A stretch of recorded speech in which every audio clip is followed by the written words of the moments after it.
Could a blockbuster trade be brewing between the Chicago Bears and the New York Giants? That's the kind of scenario that's starting to gain traction in the rumor mill. And honestly, it's not as crazy as it might sound at first. With the Giants losing Malachi Neighbors to a season-ending injury, they've suddenly got a gaping hole at wide receiver. And more importantly, a massive obstacle in the development of their rookie quarterback Jackson Dart.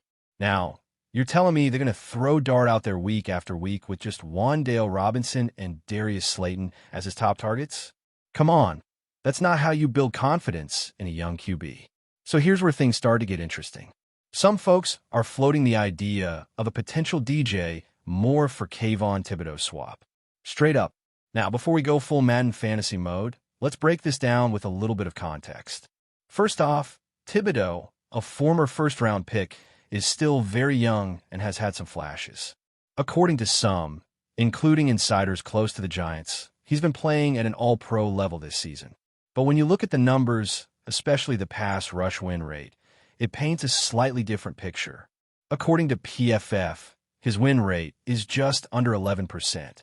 That's not terrible, but it's not elite either. We're talking about a rate that lands him closer to average than dominant. Still, the talent is obvious, and he's under contract with a manageable cap hit of just under $15 million next year on the fifth-year option. So if the Bears were to make this move, they'd have a year and a half to evaluate Thibodeau before committing long-term. A pretty low-risk situation for a team looking to fix its pass rush. Now, flip the coin. DJ Moore, still one of the better route runners in the league. Great hands, reliable.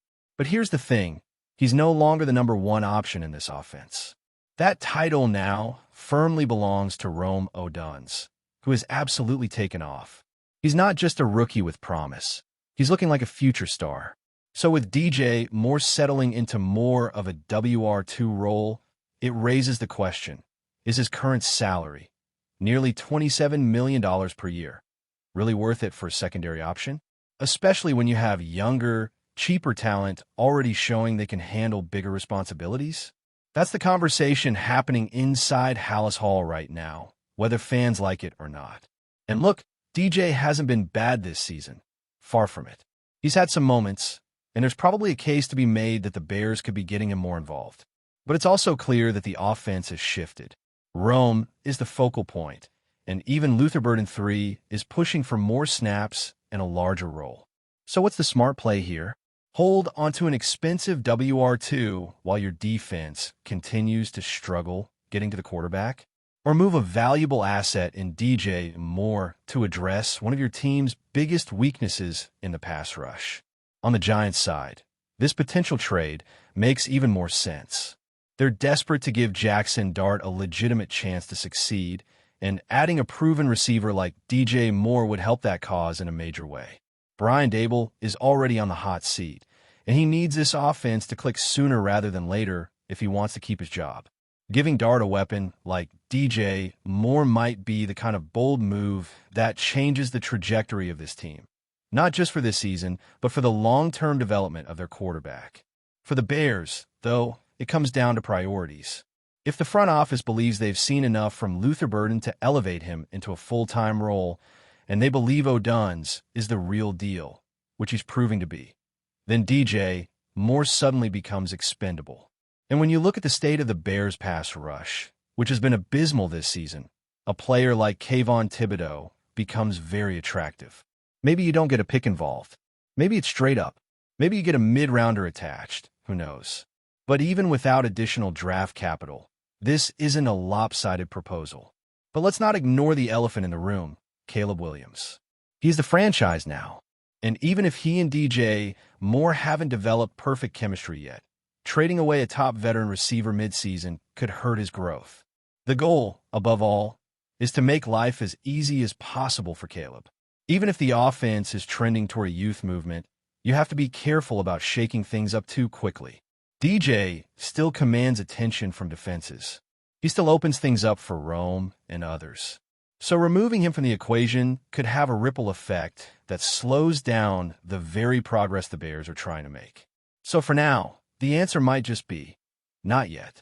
There's still time to evaluate how this offense continues to evolve.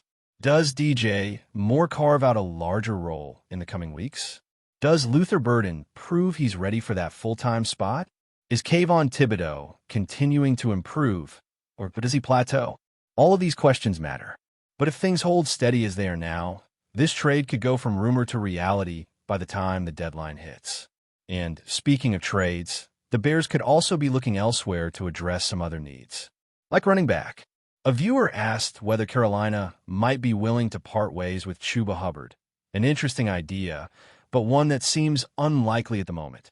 The Panthers gave Hubbard a contract extension last year, and while he hasn't exactly lit it up this season, he's been solid, averaging just over 4 yards per carry and already matching his receiving production from last year.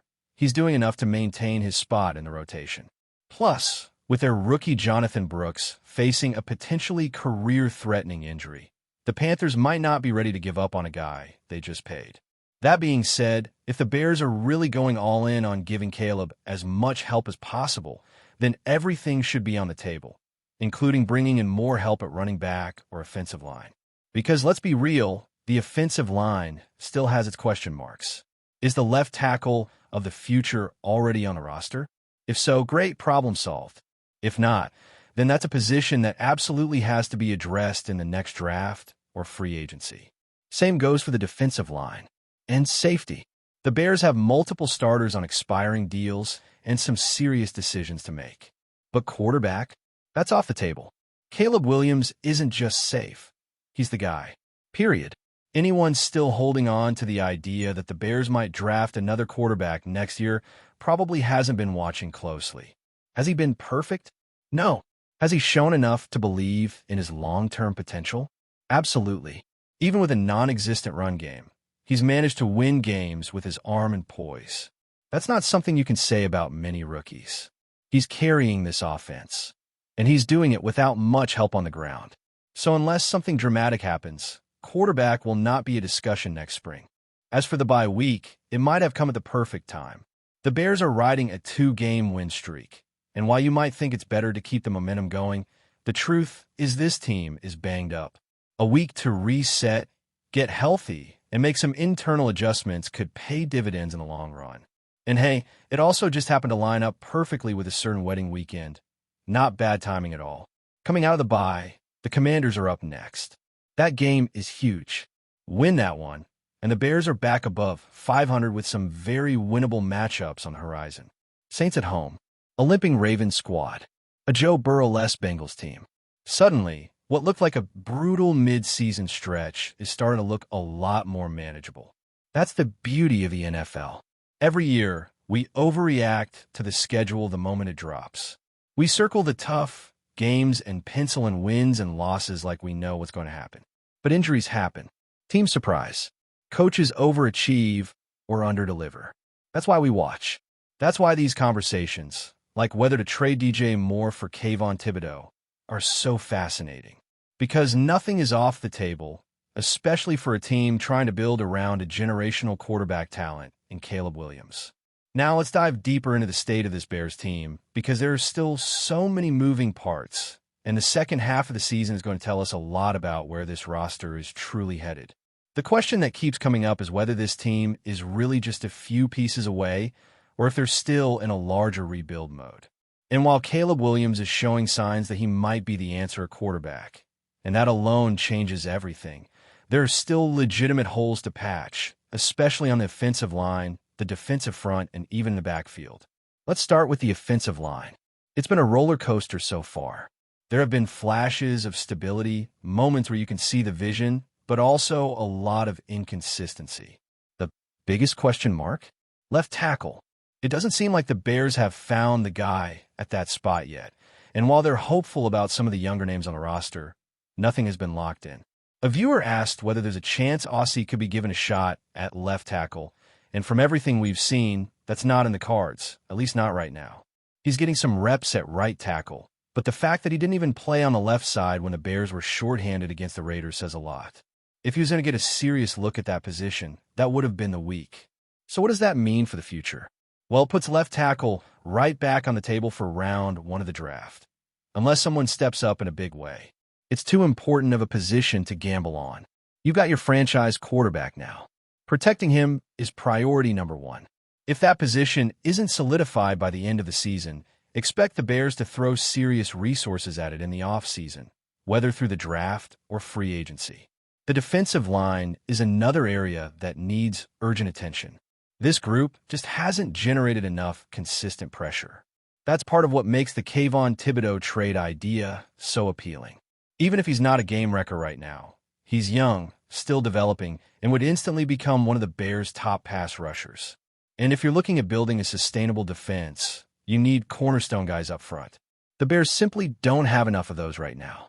That's why names like Thibodeaux or other potential trade targets could come into play as the deadline approaches. And then there's the run game. It's hard to talk about Caleb Williams' development without addressing just how much is being put on his shoulders every single week. The Bears can't run the football right now. They're not scaring anyone on the ground. There's no balance, no consistent threat that forces defenses to respect the run, and that puts even more pressure on a rookie quarterback to carry the offense. Now, Caleb's doing what he can, and in many ways, he's overperforming given the circumstances, but this is not a sustainable model. At some point, you need to give the kid some help, whether that's investing in the interior offensive line or finding a back who can create something out of nothing. The Bears have to fix this problem if they want to make a serious jump next season. That's why the question about Chuba Hubbard is interesting, even if the likelihood of a trade is low. He's not a superstar, but he's reliable. He's physical. He's producing at a decent clip. But given his new contract and the uncertainty around other backs on Carolina's roster, it doesn't seem like he's a realistic trade option.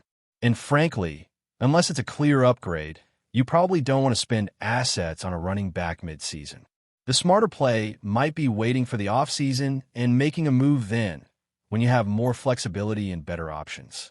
Now, let's shift to Caleb Williams himself. He's been under the spotlight all year, and understandably so. He was the number 1 overall pick.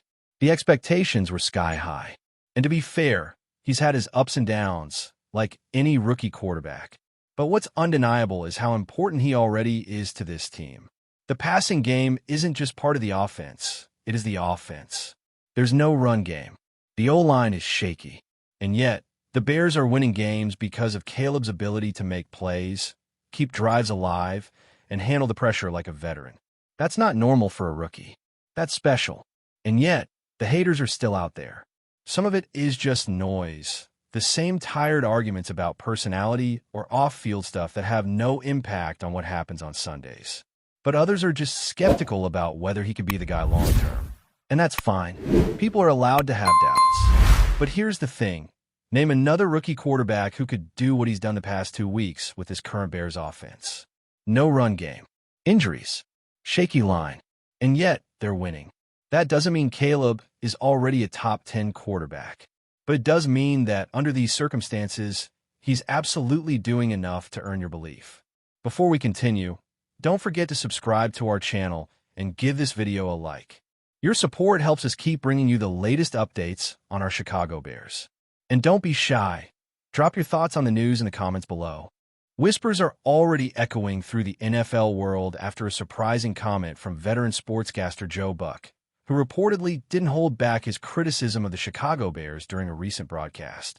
According to insiders, Buck's remarks have set off a flurry of reactions, with fans, analysts, and former players all chiming in on the unexpected commentary.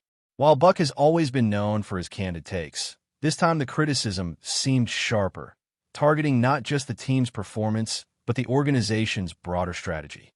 Sources close to the broadcast booth say Buck didn't mince words when discussing the Bears' recent struggles. It's not just about a losing record, he allegedly remarked. It's about a team that seems unsure of its identity.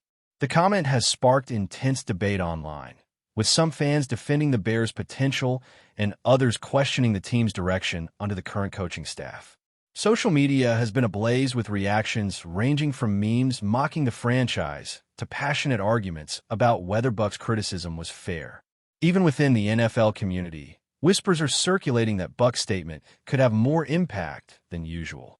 A few former players have weighed in, hinting that such blunt commentary from a respected announcer might actually shake the team up and push management to reconsider certain decisions. Meanwhile, sports talk shows are seizing the moment, replaying the segment repeatedly and dissecting every word of Buck's critique. Some insiders even suggest that this could influence future draft strategies or off-season moves, as pressure mounts on the Bears to prove themselves to a skeptical public. Whether Buck's remarks are taken as an honest assessment or a harsh jab, one thing is clear. The Bears are now under a microscope more than ever.